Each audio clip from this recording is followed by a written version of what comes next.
अक्सर कहा जाता है ना कि दिल्ली की सत्ता का रास्ता सीधा यूपी से होकर गुजरता है।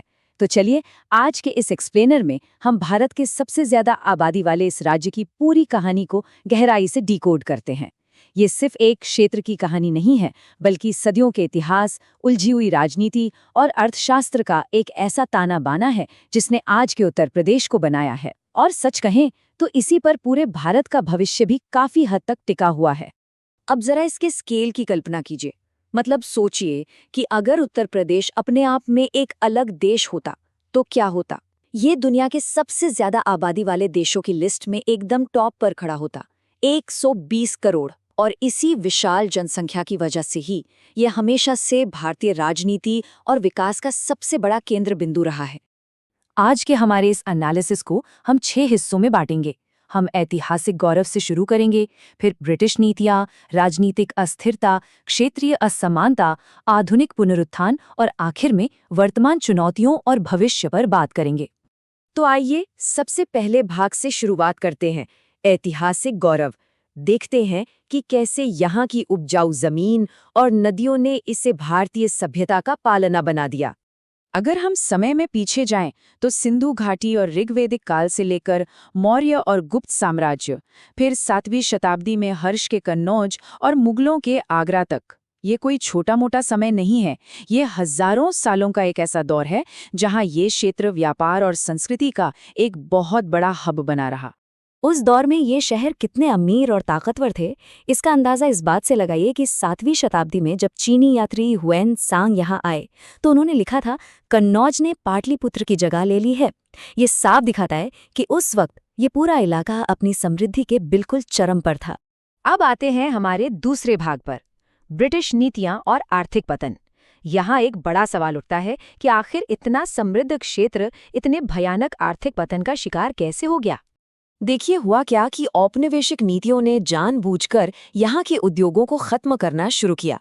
पहले तो जमींदारी और महलवारी जैसी व्यवस्थाओं ने किसानों को एकदम गरीबी में धकेल दिया। फिर सबसे गहरी चोट पड़ी यहाँ के लोकल बुनकरों पर। उन पर भारी टैक्स लगा दिए गए। और उसी दौरान जब ब्रिटेन के मैनचेस्टर से सस्ते मशीन से बने कपड़ों की बाढ़ बाजार में आई तो यहाँ का वर्ल्ड क्लास कपड़ा उद्योग पूरी तरह से तबाह हो गया। आज़ादी के बाद के दौर में क्या हुआ, ये हमारा तीसरा भाग है, राजनीतिक अस्थिरता। देखते हैं कि कैसे पुरानी आर्थिक असमानताओं ने दशकों तक चलने वाली एक भारी राजनीतिक उथल-पुथल को जन्म दिया। इस दौर में हम बिल्कुल साफ देख सकते हैं कि कैसे अलग-अलग चीज़ों ने वोटिंग के तरीके को पूरी तरह से पहचान और जातियों के आधार पर बांट दिया।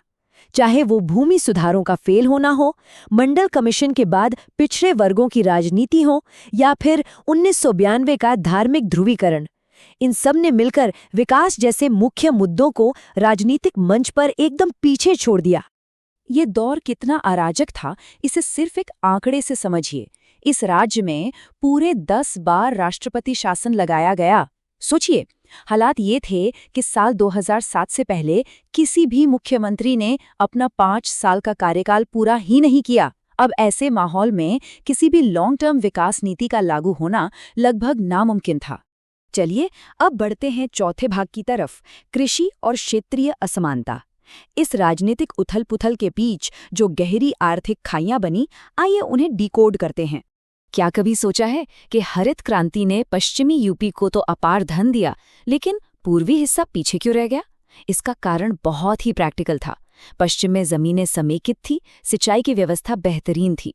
वहीं दूसरी तरफ पूर्व में जमीनें छोटे-छोटे टुकड़ों में बटी थीं और खेती पूरी तरह से बारिश के भरोसे चल रही थी। इसके साथ ही एक खास नीति ने उद्योगों का बड़ा नुकसान किया। 1952 की फ्रेट इक्वलाइजेशन पॉलिसी, यानी माल ढुलाई समानीकरण नीति। आसान भाषा में कहें तो इसका मतलब था कि उद्योग देश में कहीं भी एक ही कीमत पर कच्चा माल ले सकते थे। इस एक फैसले ने यूपी और उसके आसपास के क्षेत्रों से उनका भौगोलिक फायदा ही छीन लिया और बड़े उद्योग वहां कभी लग ही नहीं पाए। लेकिन रुकिए, कहानी यहाँ खत्म नहीं होती। हमारा 5वां भाग है, उत्तर प्रदेश का आधुनिक पुनरुत्थान।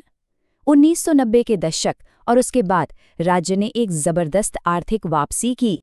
दशकों के ठहराव को पीछे छोड़ते हुए आज ये राज्य भारत की तीसरी सबसे बड़ी अर्थव्यवस्था बन चुका है।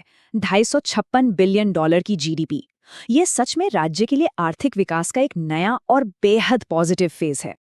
और अगर हम इस स्ट्रक्चरल बदलाव पर गौर करें तो ये काफी हैरान करने वाला है। 1990 के दशक में राज्य की जीडीपी में सर्विस सेक्टर का योगदान सिर्फ 34% था, जो आज बढ़कर 50% हो गया है। ये बड़ा उछाल मुख्य रूप से आईटी बूम और नोएडा जैसी जगहों पर बने स्पेशल इकोनॉमिक जोन्स की वजह से आया है। ऐसा नहीं है कि सिर्फ आधुनिक तकनीक ही आगे बढ़ी है। जो पारंपरिक क्षेत्र थे, उन्होंने भी शानदार वापसी की। 1990 के दशक की भारी गिरावट के बाद 2014 की प्रोत्साहन नीतियों ने चीनी उद्योग को वापस पटरी पर ला दिया। मिलों के एकीकरण और निवेश से आज राज्य फिर से भारत का सबसे बड़ा चीनी उत्पादक बनकर खड़ा है। और इन सब के साथ इंफ्रास्ट्रक्चर की तो तस्वीर ही बदल गई है। यमुना, आगरा, लखनऊ, पूर्वांचल, एक के बाद एक बन रहे इन एक्सप्रेसवेज ने राज्य के एक कोने को दूसरे कोने से जोड़ दिया है और सप्लाई चेन को एक अभूतपूर्व गति दी है।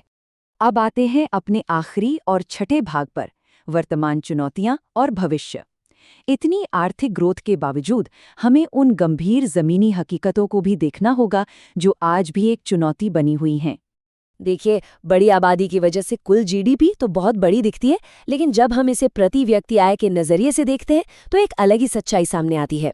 उत्तर प्रदेश की प्रति व्यक्ति आय नेपाल के बराबर है, जबकि उसी देश में महाराष्ट्र जैसे राज्य की तुलना वियतनाम जैसी अर्थव्यवस्था से की जाती है। यह अंतर काफी बड़ा है। इसके अलावा अपराध, सामाजिक असमानता और सिस्टम में मौजूद भ्रष्टाचार को हम इग्नोर नहीं कर सकते हैं। महिलाओं और कमजोर वर्गों के खिलाफ अपराध के आंकड़े, मानव विकास सूचकांक का लगातार नीचे रहना और डिस्ट्रीब्यूशन सिस्टम में भ्रष्टाचार, ये वो गहरे मुद्दे हैं जो आज भी इस क्षेत्र की रफ्तार को धीमा कर रहे हैं। तो इस पूरे एक्सप्लेनर के आखिर में एक बड़ा सवाल जो हम सबको सोचने पर मजबूर करता है, क्या हाल के वर्षों की राजनीतिक स्थिरता और ये नई टेक्नोलॉजी इस उभरते हुए राज्य के अगले अध्याय को लिखने के लिए काफी होंगी?